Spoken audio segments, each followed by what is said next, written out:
Hi everyone, in this video we are going to discuss about basic electrical engineering subject module 5. So module 5 consisting of two parts. One is three-phase synchronous generators and three-phase induction motors. So these are the two parts. These two parts are very easy. That means module 5 is very easy than the previous four modules. So we'll see the content of this module 5, then we'll start first topic. So three-phase synchronous generators, it consisting of principle of operation, constructional details, synchronous speed, frequency of generated voltage, EMF equation, concept of winding factor. So concept of winding factor having some derivations. So for you people, so derivation is not required. Excluding the derivation and calculation of distribution and pitch factors. That calculation derivations is not required. Only if you remember the formulas, that is enough for your syllabus. And at last we'll see the problems on EMF equation of three-phase synchronous generator. So next part we will see the three-phase induction motors. In that we will see the content, principle of operation, generation of rotating magnetic field. This is a very important topic in this part. Construction and working of three-phase induction motor. So this is also very important. Last time they asked slip and its significance, necessity of starter, star, delta, starter, and at last we will see the problems based on slip and their significance. Right. So in first part we will start three-phase synchronous generators, and so in that we will see introduction of three-phase synchronous generators. So in this video we'll see about introduction part. Next video we'll see the construction of synchronous generator. So what is meant by generator? What is meant by motor? The generator which converts mechanical energy into electrical energy, that is called generator. Motor which converts electrical energy into mechanical energy, that is called motor. Synchronous speed. Synchronous speed means constant speed. Constant frequency of generated power can be obtained only if the generator runs at a constant speed, called its synchronous speed, hence the name synchronous generator. Synchronous speed formula ns is equal to 120 f by p, rpm, revolutions per minute. Here number of poles are increases of synchronous generator. So here synchronous generator number of poles will increase, the synchronous speed will decrease, right?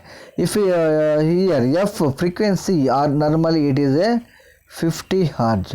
So in India the supply frequency is 50 hertz, right?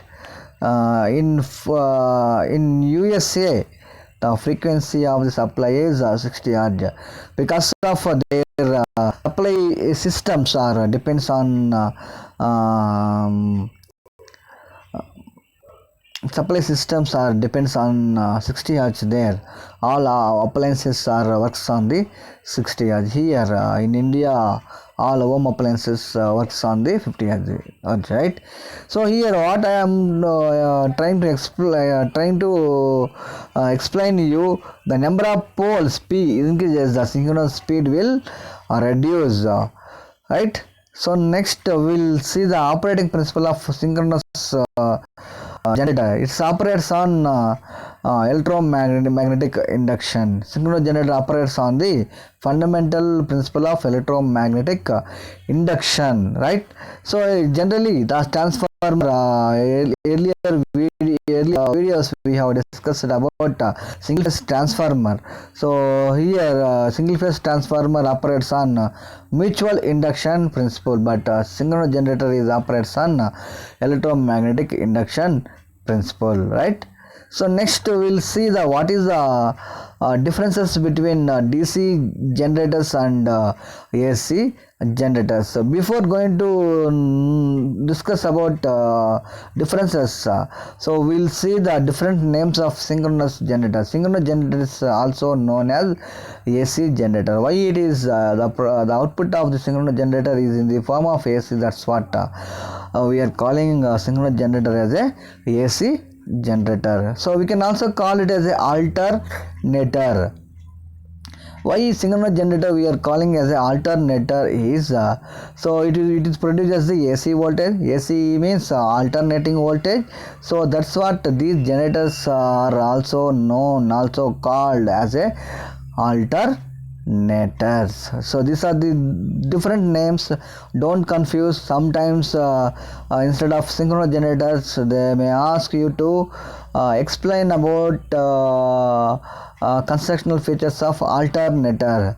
So you have to understand that alternator means synchronous generator. We have to write about alternator. Now we will see the differences between a DC generator and a AC generator. That is AC generator and DC generator. So first, every generator will have two parts. The main parts are stator and rotor. Even it is a DC or even it is a AC generator will have these two parts. So in coming to the DC generator, stator is having field winding. Field winding will rotate in DC generator, and rotor is having armature winding. So stator is having a field winding. That is field winding will stationary, and rotor is having armature winding. Armature winding will rotates. Stator is a static part, that is stationary part in DC generator and AC generator. Rotor is a rotating part in both the generators. Stator is having armature winding and rotor is having field windings. So in AC generator, armature winding is on stator and field winding is on rotor. So field winding will rotate and armature winding will stationary. But in DC generator it is reverse, right? The field winding is stationary, armature winding rotates. Armature winding is stationary, field winding is rotates in AC generator. So in DC generator, commutator is required. Commutator is not required in AC generator. So construction is complex. Why? Because it is required commutator, and construction also will be commutator. Commutator, what is the function of commutator is here? Commutator is a device which converts AC to DC voltage. So initially in DC generator voltage is in the form of AC, so we need to convert into DC. That's what here we are using commutator. So in AC generator, commutator is not required. Construction is simple. So compared to cost wise, DC generator cost is more and AC generator cost is less.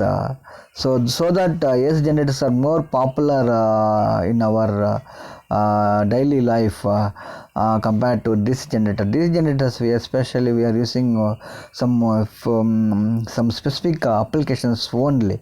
So AC generators we are using many more applications like so we are using for schools, colleges, restaurants, hotels and function halls. Even we are using for domestic purposes also, domestic lighting purposes also we are using AC generators. So DC generators are using for only some of the specific applications like where we need DC supply, there only we are using these DC generators.